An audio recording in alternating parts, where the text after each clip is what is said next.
Hawkeyes and headphones. Iowa's walk to the stadium sets the tone. The Iowa Hawkeyes will ride a bus from wherever they stay here. They'll park, they'll get out, and see about 100 yards from the buses to the locker room at Jack Trice Stadium. There's a clear path. Of course, it will be engulfed by Iowa State fans. This is where the soundtrack doesn't match the film. It's a good distance to walk through their fans, but it's interesting, Iowa linebacker Josey Jewell said. Outside of games, think about how many times you see athletes with their headphones on. Sometimes, that's for focus, or to get pumped up or to mellow out. In this instance, it's self-preservation. I think people usually have their headphones on pretty loud at that point, Jewell said. Some people might turn them down because they want to hear stuff. That's totally fine. If that motivates them in a good way, they can totally do that. I just turned mine up a little bit. Iowa cornerback Josh Jackson is from Corinth, Texas.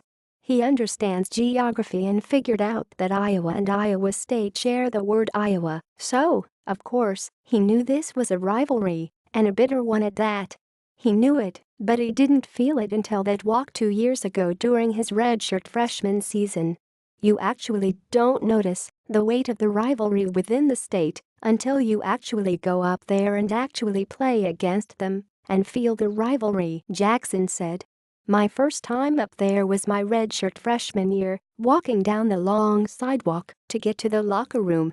That's kind of where I realized, dang, this is really something. Did you hear stuff? Yeah, definitely, Jackson said. But I had my headphones on. I tried to tune it out. Iowa running back Akrum Wadley, headphones to the max, he said.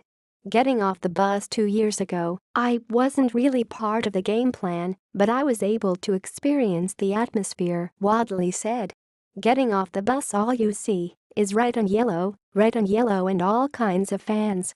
Some of them drunk, and everyone doing this and that. I was able to experience it. It's really important that you block out the noise. Let's focus on the this and that.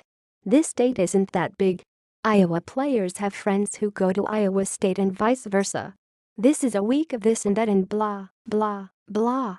I do have some Iowa State friends, said Iowa kicker Miguel Recinos, a native of Mason City, which he described as about 50-50 Iowa State country.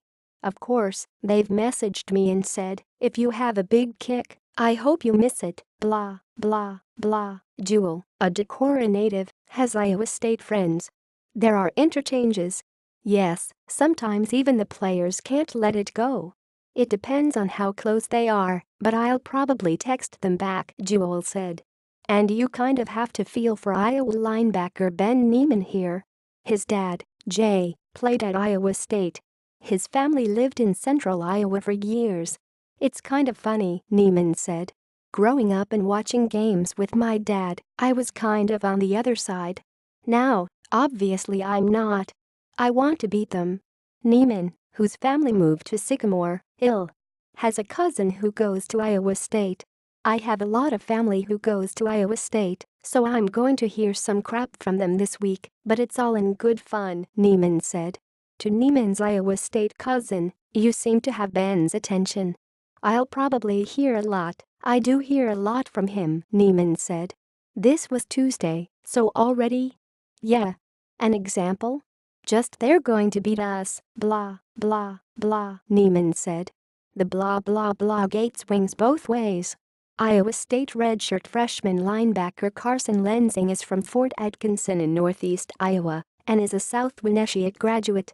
My grandparents have Big Ten network, Lensing said.